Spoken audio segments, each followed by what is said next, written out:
안녕하세요. 반갑습니다. 허재삼 작가입니다. 오늘 여러분들께 소개해드릴 책은 마리안 로하스 에스타페 작가님이 지은 마음 홈토라는 책입니다. 먼저 작가 소개를 하겠습니다. 마리안 로하스 에스타페, 스페인의 유명한 우울증 전문 정신과 의사, 스페인 나바라 대학교 의학과를 졸업했다. 마드리드에 있는 스페인 정신의학 연구소에서 불안과 우울증, 인격장애, 행동장애 및 가족치료에 중점을 두고 일하고 있다. 2007년부터 우울증과 신체질환, 스트레스와 행복에 관해 강의해왔다. 멕시코 IPADE 경영대학원 개건교수이고 세계 여러 곳에서 협력 프로젝트에 참여하고 있다. 최근에는 감정과 동기부여, 행복에 관한 프로젝트 일루시오를 시작했다. 목차를 보겠습니다. 여행을 시작하며 하나, 목적지, 행복. 둘, 고통에 해족되는 사랑. 셋, 코르티솔. 넷, 있었던 일도 일어날 일도 아니다. 다섯, 현재를 살기. 여섯, 감정과 그것이 건강에 미치는 영향. 일곱, 코르티솔 증가 요인과 태도. 여덟, 코르티솔 수치를 낮추는 방법. 아홉, 당신의 최고 버전. 네, 본문으로 한번 들어가 보겠습니다. 비행기와 기차 같은 대중교통은 놀라운 일이 벌어지기 좋은 장소이다. 만일 어떤 좋은 기회가 생기면 그저 상황에 자신을 맡기고 관찰하다가 끼어들기만 하면 된다. 내 인생 최고의 이야기들도 거기에서 발생했다. 몇 년 전 나는 뉴욕에서 출발한 런던 경유 마드리드행 비행기를 타고 창가 쪽에 앉아 있었다. 나는 늘 창가 자리에 앉곤 하는데 하늘과 구름, 바다를 바라보는 게 좋기 때문이다. 그리고 무엇보다도 자연이라는 거대한 존재 앞에서 인간의 연약함을 깨닫고 이 땅에서 우리에게 벌어지는 일들의 의미를 상대화해서 생각하는 걸 좋아하기 때문이다. 나는 항상 내 앞에 앉은 사람에게 관심이 있어서 주의 깊게 살핀다. 보통 장시간 여행을 하다 보면 어떻게든 옆 사람과 연결될 수밖에 없다. 그 사람이 무슨 책을 보는지, 화면에서 무엇을 보는지, 그리고 자고 있는지, 먹고 있는지 등을 살피게 된다. 그리고 나도 모르게 그 사람의 상황과 여행 목적을 추측해 보게 된다. 가정은 꾸렸을까? 출장 중일까? 그러다가 보면 누군가 자리에서 일어나야 하는 상황이 생길 수밖에 없는데 그때는 공손하게 몇 마디를 주고받기도 한다. 그래서 보통 비행기에서 내릴 때쯤이면 서로 친근한 인사를 나누는 사이가 된다. 나는 늘 상대를 주의 깊게 보기만 해도 흥미로운 대상으로 변할 수 있다라고 생각한다. 보통 비행기 안에서는 긴 시간을 함께 여행하기 때문에 어느 시점이 되면 대화가 이루어진다. 이런 상호작용 덕분에 나는 아주 매력적인 사람들을 알게 되었고 여러 방면으로 내 삶에 영향을 준 경험도 하게 되었다. 어쨌든 그날 나는 뉴욕에서 이륙한 비행기에서 한 노신사 옆에 앉게 되었다. 그는 신문을 읽고 있었고 나는 가방에서 의대 대학원 수업 노트를 꺼내서 보고 있었다. 거기에는 해부학 그림들이 있었는데 수업 시간에 그려서 형편없었다. 원래도 내 그림 실력이 별로이긴 하지만 내가 수백 개의 신체 기관 이름을 외우느라 애쓰는 동안 그분이 나를 쳐다보고 있는 게 느껴졌다. 그래서 나는 그에게 미소를 지어 보였다. 저는 의학을 공부하고 있습니다. 그러자 그가 대답했다. 네, 부친도 의사입니다. 나는 재빨리 그를 분석했다. 이것은 내가 어렸을 때부터 좋아하던 일이다. 그는 공손했지만 눈빛은 차가웠고 왠지 쉽게 말을 붙이기가 어려운 느낌이었다. 나는 호기심이 발동해서 말을 이어갔다. 그럼 선생님도 아버님의 직업을 이어받으셨나요? 아니요, 저는 연구를 더 좋아해서요. 어떤 분야인가요? 테러리즘을 연구합니다. 그 말을 들은 나는 곧바로 노트를 덮었다. 그리고 매우 흥미로운 대화가 시작되었다. 어차피 마드리드에 도착할 때까지 내 노트 속 근육과 특이한 뼈들은 사라지지 않을 테니 말이다. 그는 미국 중앙정보국에서 30년 넘게 근무하다가 은퇴한 지 얼마 안 되었다고 한다. 한참 동안 그는 직업에 대해서 좀 더 자유롭게 이야기했고 나머지 시간에는 이라크 전쟁과 이 지역의 지정학적 긴장 상태, 석유와 가스관 분쟁, 여러 서방 국가들의 이해관계 등을 설명해 주었다. 그는 임시로 그린 지도 위에 화살표를 여기저기 그려가며 그 모든 내용을 자세히 설명했다. 행복은 정의되는 게 아니라 경험되는 것이다. 행복을 알려면 그것을 느껴봐야 한다. 하지만 행복을 느꼈다고 해도 그것을 말로 설명하긴 어렵다. 그렇긴 하지만 우선 다양한 각도에서 행복에 다가가 보도록 하자. 우리 같은 정신과 의사들은 정신질환을 조사하거나 정신 또는 기분장애로 고통받는 사람들을 연구한다. 정신과 협회에서는 다양한 주제에 대한 회의를 자주 연다. 주로 뇌 또는 뇌의 특정 영역, 신경 지표들 및 그 뒤에 있는 생리학, 정신질환을 일으키는 뇌 외부 원인, 진단 및 최신 실험적 치료의 신뢰성을 높이는 방법들을 설명하고 나눈다. 즉, 전반적으로 가능한 모든 과학적 접근법을 통해 정신적 질병들을 다룬다. 의사가 된 이후 내 소명은 우울과 불안을 겪는 사람들을 치유하고 돕는 것이기 때문에 행복과 쾌락, 사랑, 연민, 기쁨을 조사하고 대답하기 어려운 질문들을 많이 생각했다. 왜 어떤 사람은 모든 상황에서 불평하고 고통을 겪을까? 행운이란 게 존재할까? 아니면 눈에 보이는 것처럼 그렇게 무작위한 것은 아닌 걸까? 사람들의 성격과 생각을 형성하는데 유전적 요인이 얼마나 중요할까? 나를 더 행복하게 하는 요인들은 무엇일까? 이런 주제들을 연구하면서 다양한 길도 가보고 시사하는 바가 큰 책들도 찾아보았다. 앞으로 살펴보겠지만 행복해지기 위한 첫 번째 단계는 삶에서 내가 무엇을 원하는지를 아는 것이다. 의미를 잃어버린 세상, 방향 감각을 잃은 세상에서는 보통 의미를 감각으로 대체하려고 한다. 이런 공동체는 커다란 영적 공허함을 경험하기 때문에 육체적 만족과 섹스, 음식, 술 등과 같은 감각들을 미친 듯이 탐욕하고 그것으로 자신을 채우려고 한다. 점점 더 새롭고 강렬한 감정과 감각을 경험하려는 욕구가 끝도 없다. 물론 섹스와 맛집 탐방, 고급 와인을 즐기는 그 자체는 전혀 나쁜 게 아니다. 여기서 말하는 것은 그런 감각의 탐닉이 진정한 삶의 의미를 대체하는 상황을 경계하는 것이다. 이렇게 방향 감각을 잃으면 쌓아놓은 감각들이 일시적인 만족감을 준다. 하지만 그러는 동안 내면의 공허함은 점점 블랙홀처럼 커지고 그것이 온통 삶을 지배한다. 그리고 결국 이것은 심리적 손상이나 파괴적인 행동으로 이어진다. 그리고 그런 손상을 입고 나서야 비로소 당사자는 자신의 힘으로는 회복할 수 없다는 사실을 깨닫고 외부 도움을 요청한다. 인간은 소유를 추구하고 그것을 행복과 연결한다. 우리는 평생 경제적, 사회적, 직업적, 정서적 안정을 찾아 헤맨다. 또한 안전과 명예, 물질, 친구를 얻기 위해 애쓴다. 하지만 진정한 행복은 소유에 있는 게 아니라 존재에 있다. 우리의 존재 방식이 진정한 행복의 토대이다.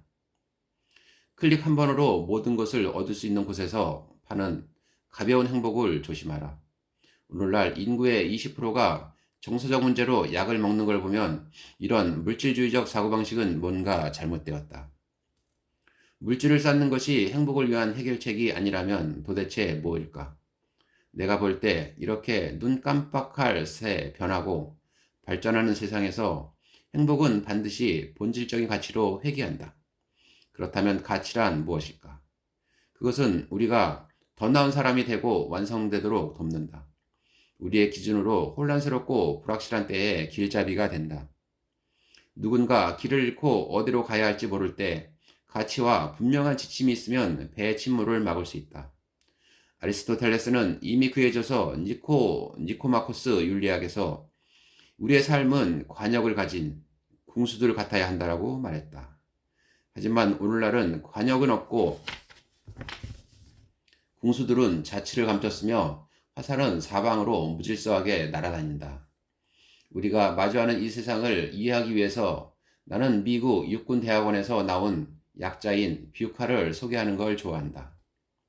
이것이 우리의 사회적 환경을 잘 반영하기 때문이다. 뷰카는 변동성, 불확실성, 복잡성, 모호성의 약자이다. 이 개념은 냉전 후 변한 세상을 설명하기 위해 나온 용어였지만 현재는 전략적 리더십, 사회학적 분석 및 교육에서 사회 문화적, 심리적, 정치적 환경을 설명하는 데 사용된다. 먼저 변동성은 변화의 속도를 말한다. 이것은 안전성과는 거리가 멀어 보인다. 예를 들어 뉴스 포털은 독자를 사로잡으려고 몇 초마다 뉴스를 바꾸고 패션의 유행이나 핫플레이스는 날마다 바뀔 수 있으며 경제와 주식시장도 매 시간 변한다. 불확실성은 예측할 수 있는 것이 거의 없는 상태이다.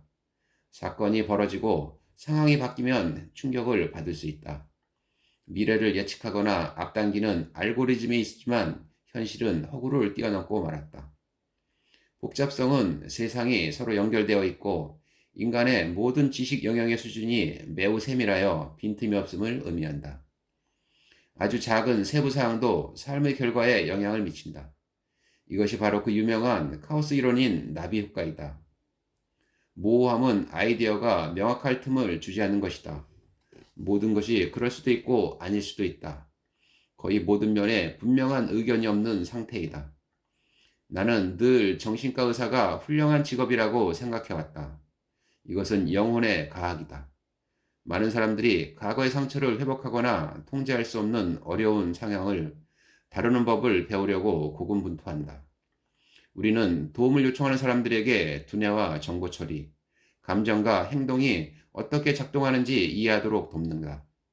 정신과 의사는 환자 하나하나에게 그들의 침묵과 힘든 시기, 두려움, 걱정을 편견 없이 정연하고 침착하게 이해하며 평정심과 낙관주의를 전해줄 수 있어야 한다.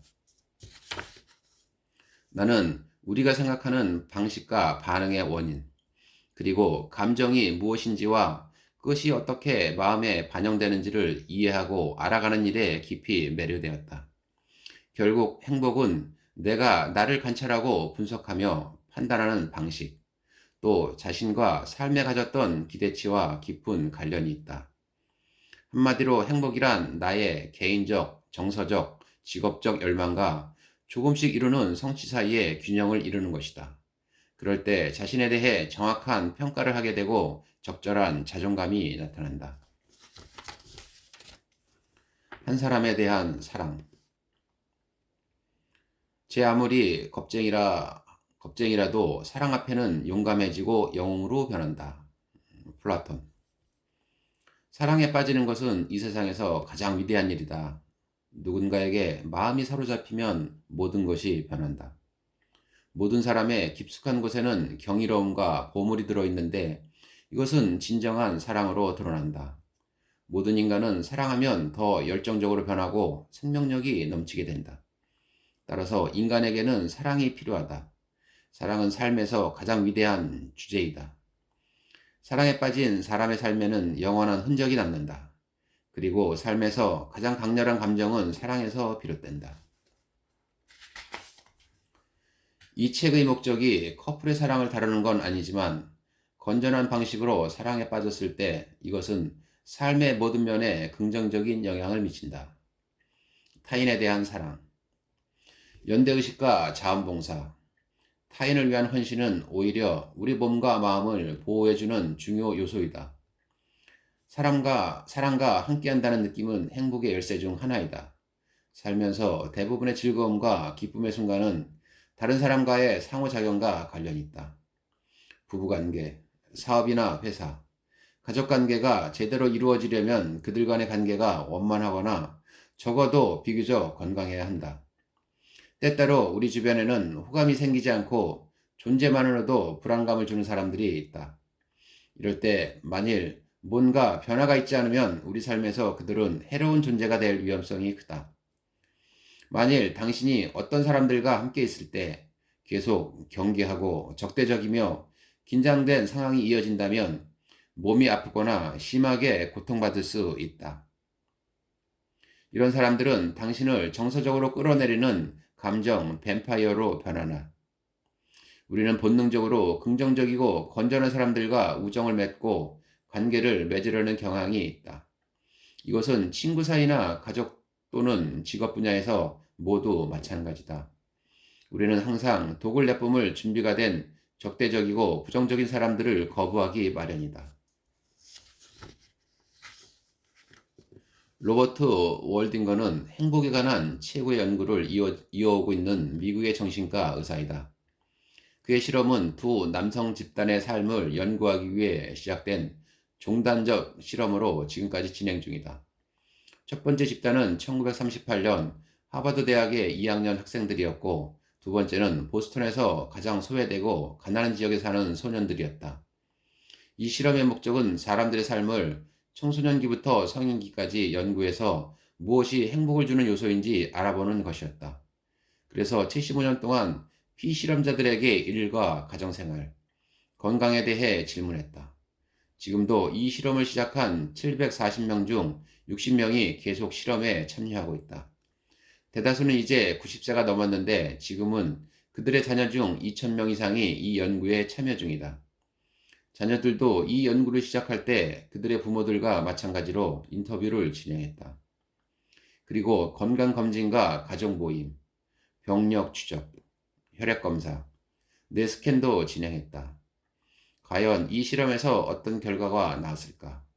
연구자들이 놀랄만한 결과가 나왔다. 부와 명성 또는 직장에서 열심히 일하는 것이 얼마나 중요한지에 대한 교훈은 여기에 없었다. 또한 생리학이나 의학적 측면도 그렇게 중요하지는 않았다. 그 연구의 메시지는 다음과 같이 명확하고 간단하다. 우리를 더 행복하고 건강하게 해주는 것은 바로 좋은 관계였다. 이 연구 덕분에 인간관계에 관해서 세 가지 사실을 알게 되었다. 첫째, 사회적 연결성은 우리에게 유익하다. 반대로 외로움은 뭔가를 죽이게 된다. 말이 좀 세긴 하지만 분명한 사실이다. 외로움은 뭔가를 죽인다.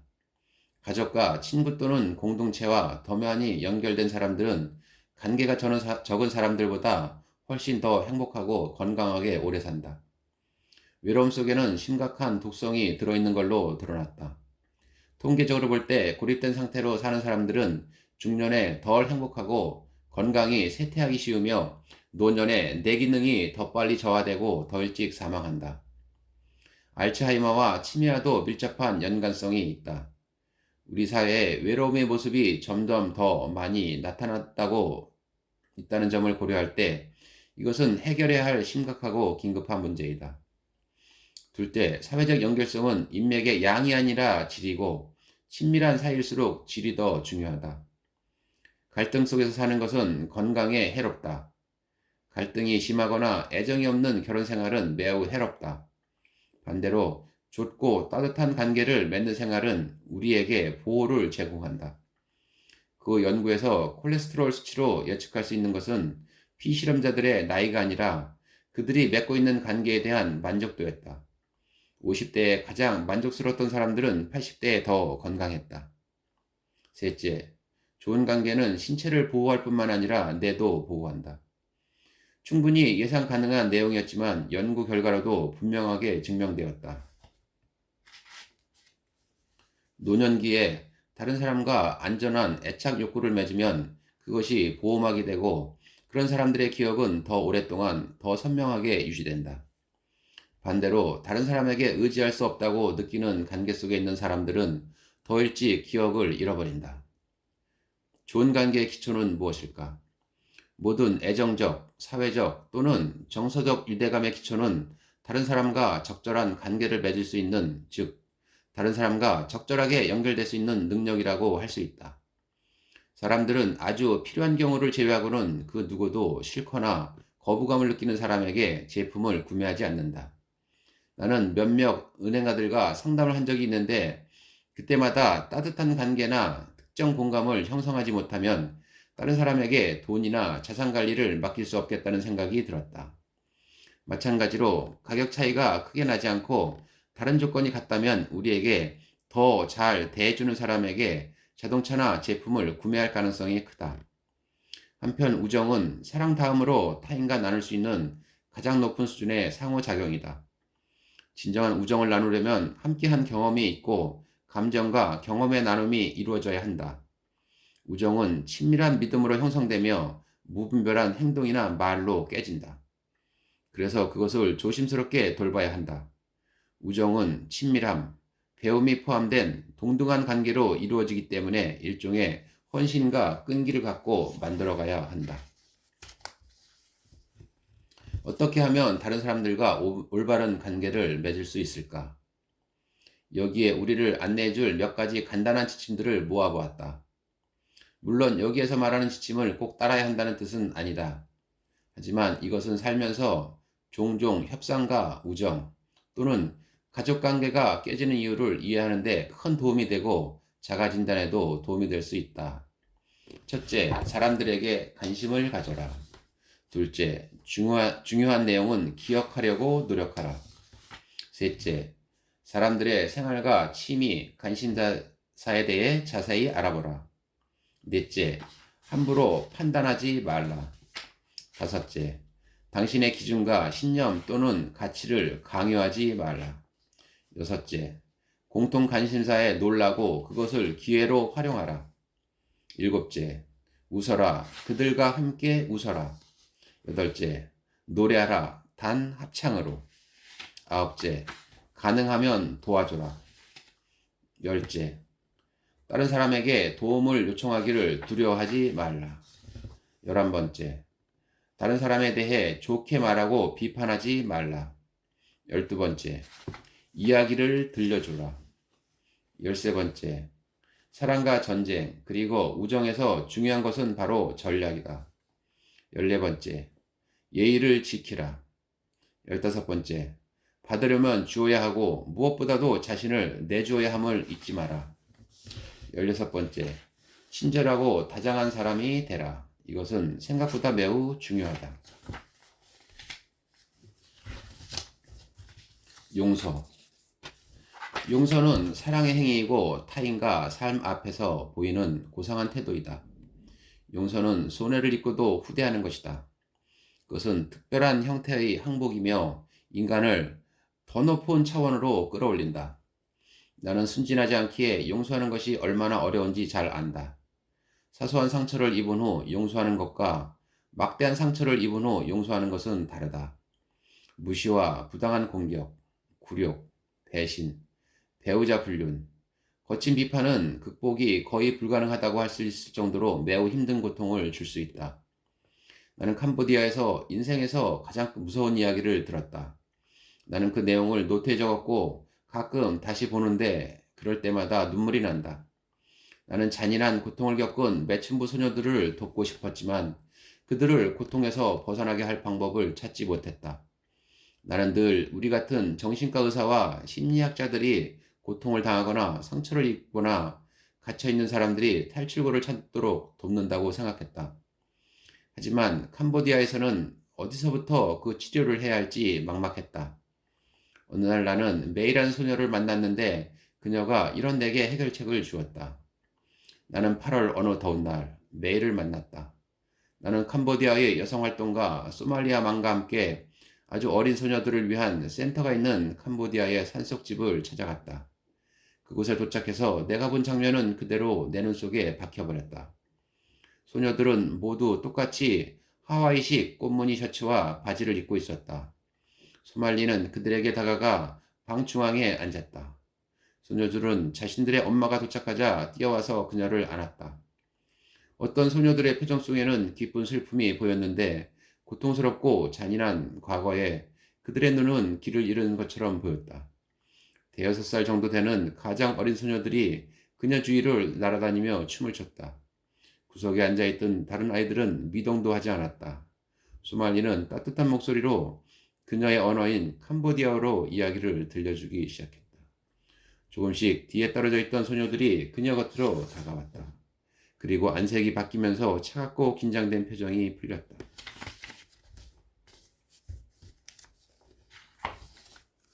수면. 이 내용은 특별히 중요하다. 우리는 삶의 3분의 1을 자면서 보내기 때문이다. 따라서 수면은 우리가 신경 써야 할 중요한 영역이다. 이제 밤 꿈의 세계로 들어가 보자. 우리는 한숨도 자지 못하고 밤을 꼬박 새우거나 잠이 들긴 하지만 중간에 여러 번 깨는 것이 어떤 건지 잘 알고 있다.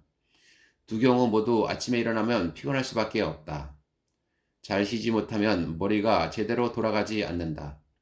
그리고 기억력과 학습 문제, 주의력 및 집중력 저하, 인지능력 오류가 발생한다. 제대로 쉬지 못하면 예민해지고 쉽게 짜증이 나기 때문에 외부 자극에도 제대로 반응할 수가 없다. 또한 수면 부족은 면역 체계에도 상당히 영향을 미친다. 휴식과 회복 및 림프구 생성을 담당하는 부교감 신경계가 심하게 약해지고 교란되기 때문이다. 악몽과 여러 번 깨어남, 선잠 또는 휴식 부족은 정신과 의사를 방문하는 주요 이유 중 하나이다. 일부 단계에서는 약물이 필요하지만 그것의 만성적 사용은 뇌에 해로운 영향을 준다. 우리는 수면제를 남용한 결과에 관한 첫 번째 종단 연구를 진행했다. 벤조디아제 관련 계열에 속하는 약물들은 보통 체내로 들어가 수면을 유도한다.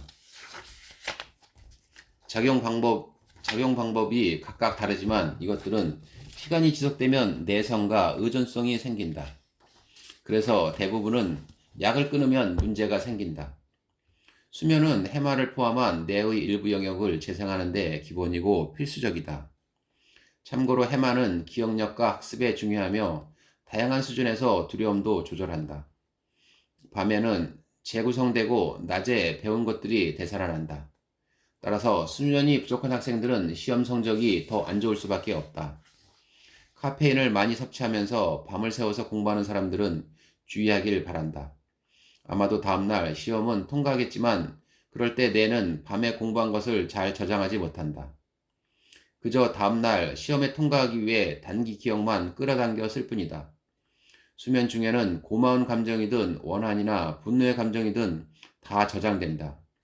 그래서 잠자리에 들기 전에 행복하거나 긍정적인 생각을 떠올리는 것이 중요하다. 왜 커피를 마시면 잠에 깰까?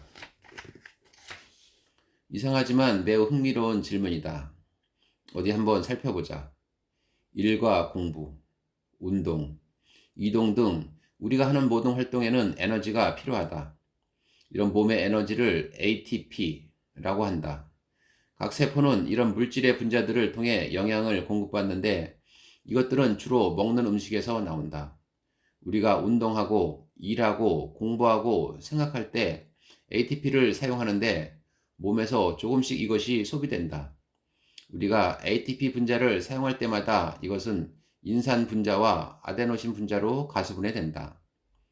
아데노신 분자는 수면을 유도하는 물질이기 때문에 휴식에 중요하다. 뇌에는 아데노신에 민감하고 특화된 수용체가 있다.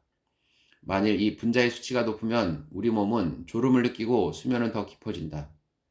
아주 똑똑한 우리 몸은 힘을 쓰거나 운동, 공부를 한 후에 이 시스템을 사용해서 피로감을 유발하고 수면을 유도한다.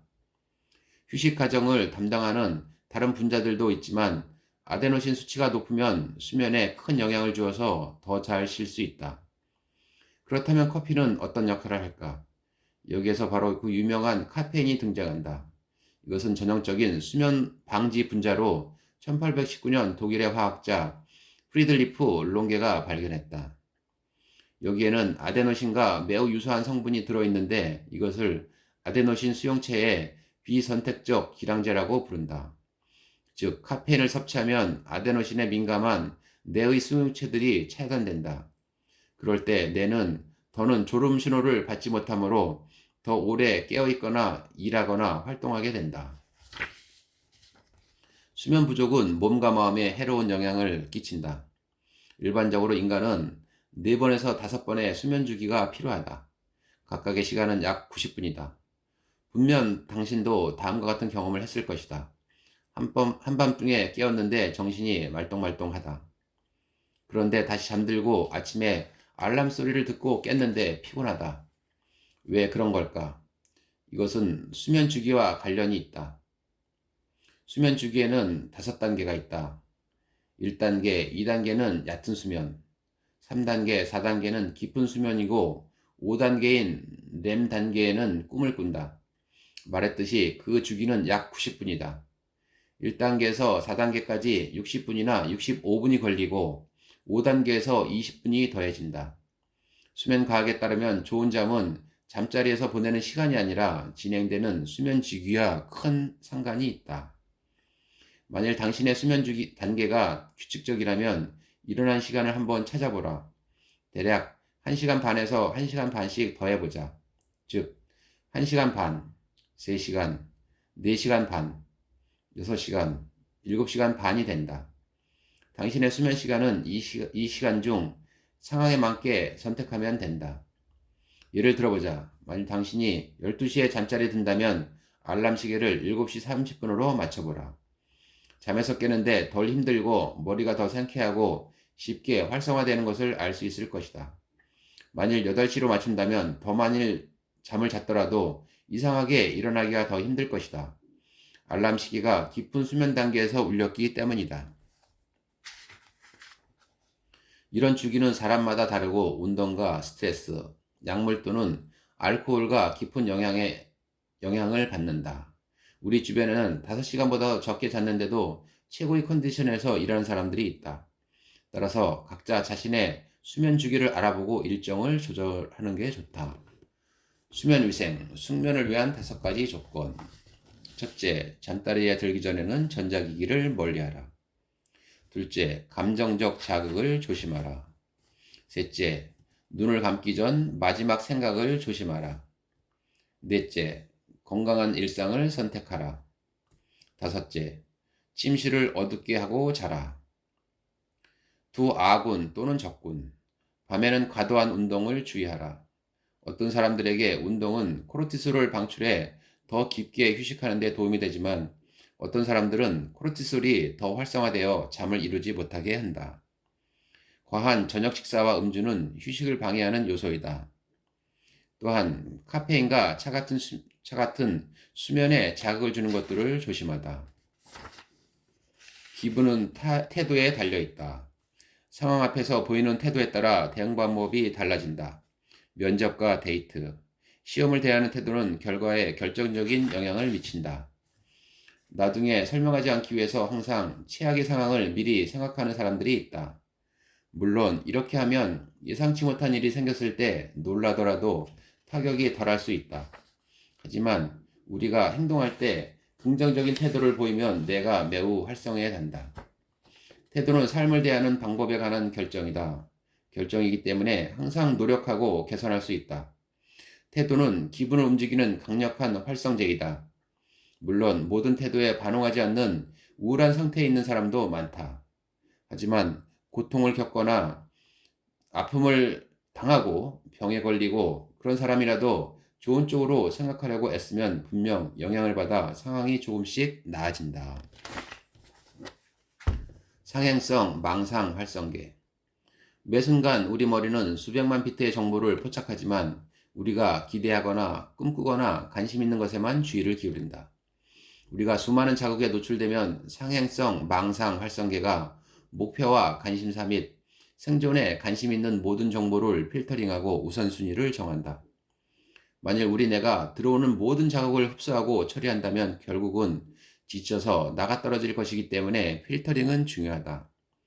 어떤 임산부는 길을 걷다가 우리 동네에 유모차가 엄청 많군 이라고 생각할 수 있다. 하지만 실제로 아이들이 더 많이 태어난 건 아니다.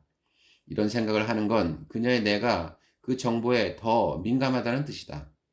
우리가 무언가에 관심이 생기면 뇌는 받아들이는 모든 입력 정보 중에서 그 관심사를 찾기 위해 최선을 다한다. 아파트를 구할 때는 갑자기 뇌가 모든 곳에 붙어있는 아파트 매물 리스트를 보게 된다.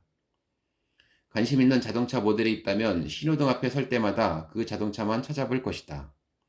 아마도 그 매물 리스트나 그 자동차는 오래전부터 있었지만 우리가 그것을 볼 마음이 없었다. 우리 머리는 다른 필요를 생각하고 있었기 때문이다. 뭔가를 간절히 원하면 나타나게 할 수 있다. 이것은 단순히 무언가를 원한다고 해서 다음날 바로 그런 일이 일어난다는 뜻은 아니다. 핵심은 뇌에 목표와 꿈을 심어서 그것들이 우리 옆을 지날 때 그쪽으로 주의를 향하게 하는 것이다. 문제는 많은 사람이 자신이 간절히 원하는 것이 무엇인지 모르고 심지어는 그냥 내버려 둔다는 사실이다. 많은 사람의 삶에서 흥미로운 일이 일어나지 않는 이유는 아주 간단하다. 삶에 무슨 일이 일어나길 원하는지를 모르기 때문이다. 크게 상상하고 생각하고 꿈꿔라. 하지만 작은 것부터 행동하라. 당신의 상상력을 건강하게 사용하라. 정말로 무언가를 원하고 열심히 상상한다면 그것을 얻을 수 있다. 여기에서 계획은 필수이다. 계획이나 단기 목표가 없으면 좋은 결과를 얻을 수 없기 때문이다. 영국의 극작가 버나드 쇼의 말처럼 아래에 토대를 쌓을 수만 있다면 하늘에 성을 쌓는 건 아무런 문제가 아니다. 상상력을 발휘하라. 꿈을 꾸라. 신경 생물학적으로 무언가를 강한 희망을 품고 상상하면 뇌에서 놀라운 일이 벌어진다. 뇌에 변화가 일어나는데 당신의 뉴런이 정상적인 활동을 할 수 있게 해주는 감정 상태가 유도되기 때문이다. 삶에서 우리는 생각하는 것을 끌어들인다. 당신이 정말로 원하는 것에 집중하고 존재의 깊숙한 곳을 흔들어 깨울 수 있는 크거나 작은 계획을 이루는데 열정을 쏟아라. 그러한 마음속에서 뭔가가 일어나기 시작할 것이다. 안정감과 자신감, 기쁨을 얻게 된다. 그리고 더 놀라운 사실은 당신의 뇌가 변하게 된다. 며칠 동안 희망의 꿈이 지속되면 신경 발생 과정이 활성화된다. 줄기세포는 해마로 이동하여 뉴런으로 변한다. 우리는 새로운 신경세포를 재생하는 몇 가지 방법을 알고 있는데 열정과 꿈이 그 중 하나다. 원한다면 모든 인간은 자기 두뇌의 조각가가 될 수 있다. 당신의 몸과 마음은 좋은 일이 일어날 수 있음을 인식할 때 변화가 일어난다. 이것은 정확한 목표 달성에 집착하라는 뜻이 아니라 당신의 최고 버전을 끌어낼 수 있는 정신 상태를 갖자는 것이다. 목표에만 집착하면 역효과가 생길 수도 있다. 아주 구체적이고 분명한 목표 달성에만 집중해서 삶에서 벌어지는 다른 흥미로운 일들은 보지 못할 수도 있기 때문이다. 따라서 때로는 한 발 물러서서 더 넓은 시선으로 다른 목표를 향해 나아가야 할 때도 있다. 인생에서 우리는 항상 신호들을 받는다. 신호마다 이름을 붙일 수 있는데 이것들은 우리가 알맞은 길을 찾고 우리의 최고의 버전을 개발하도록 인도해 줄 것이다. 상행성 망상 활성계를 자극하는 방법. 매일 아침 일찍 침대에서 일어나거나 커피를 마시면서 그날의 목표를 정한다. 사소한 일이나 당신이 기대하는 가장 중요한 도전이 목표가 될 수 있다. 열정과 평화, 자신감을 가지고 그 도전을 이루는 상상을 해보라. 그것을 느끼고 좋아하고 즐기라. 아주 잠깐이면 된다. 단 상상하다가 과거의 안 좋은 일로 흘러가서 시간을 낭비하지 않도록 조심하라. 당신의 목표에 다가가기 위한 첫 단계를 생각하고 간단한 계획을 세우라. 힘을 내라. 당신의 목표가 코앞에 있다. 상행성 망상 활성계를 활성화하면 더 쉽게 이룰 수 있다. 기분은 주어진 상황이 아니라 상황을 해석하는 방법에 따라 달라진다. 상처 없는 삶의 이야기는 없다. 행복은 추상적 개념이 아니다. 행복은 행운처럼 찾아오는 것이 아니라 훈련을 통해 증강할 수 있다. 이 책은 우리가 겪어왔고 계속 겪게 될 상처와 고통들에서 회복하는 강력한 방법들에 대해 이야기한다. 희망 없는 눈에 빛을 심어 과학과 내면의 힘을 키우는 치유 방법들을 직접적이고 다양한 사례들을 통해 보여준다. 우리가 이용할 수 있는 가장 강력한 자연 치료제인 건전하고 적절한 태도를 기르는 방법을 알려준다. 네, 저는 이 책은 여기까지 소개를 해드리고요. 여러분들 이 책 한번 구입해서 한번 정독을 해보시기 바랍니다. 여러분들 삶에 많은 도움이 되리라고 생각합니다. 저는 다음 시간에 다시 찾아뵙겠습니다. 감사합니다.